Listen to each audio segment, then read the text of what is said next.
Hello दोस्तों, नमस्कार। चलिए परीक्षा उपयोगी जो महत्वपूर्ण तथ्य दिए गए हैं कुछ उनको एक एक करके देखते हैं। दिया गया है कि जो लोग सूफी संतों से शिष्यता ग्रहण करते थे उन्हें क्या कहा जाता था? तो उसे मुरीद कहा जाता था। मुरीद का मतलब होता है शिष्य। तो जो सूफी संत थे उनसे जो शिष्यता का मतलब होता, जो उनके शिष्य बनते थे, चेला जिसको कहते हैं, गुरु चेला का जो संबंध होता है, तो जो शिष्य बनते थे तो उसे मुरीद कहा जाता था।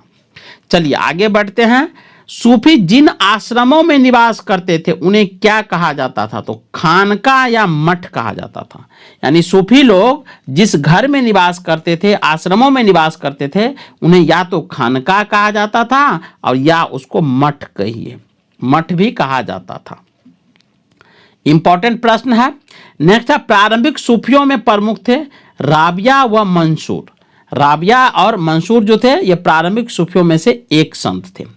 नेक्स्ट है, भारत में चिश्ती सिलसिला का मुख्य केंद्र था। बहुत सारे सिलसिले हुए हैं जिसमें चिश्ती सिलसिला का जो मुख्य केंद्र था वो अजमेर में, राजस्थान, अजमेर था जो राजस्थान में है।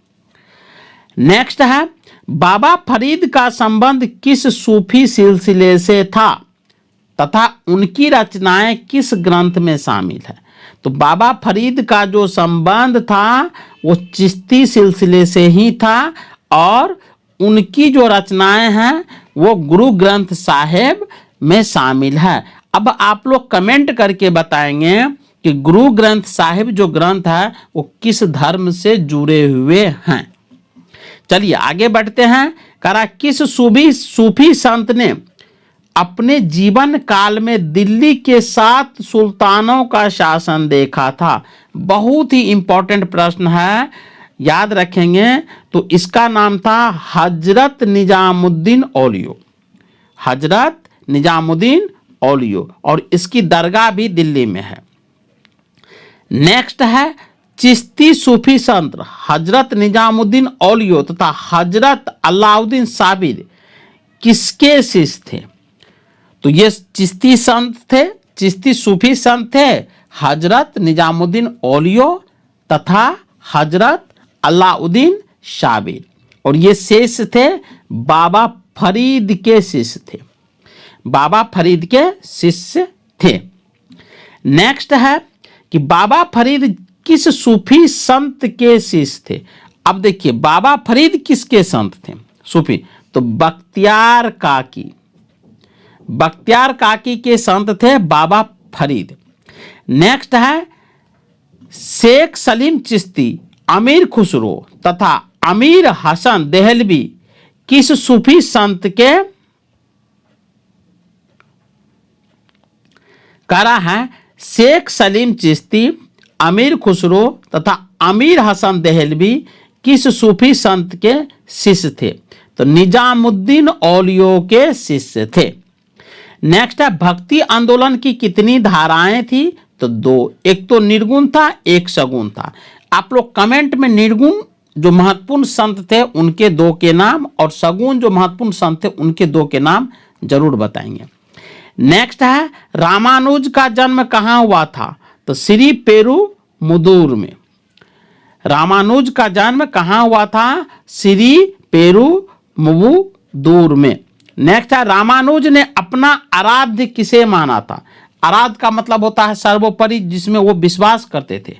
तो रामानुज जो था अपनी आराध्य देवता जो माना था वो भगवान श्री राम को माना था। नेक्स्ट है, रामानुज के गुरु कौन थे?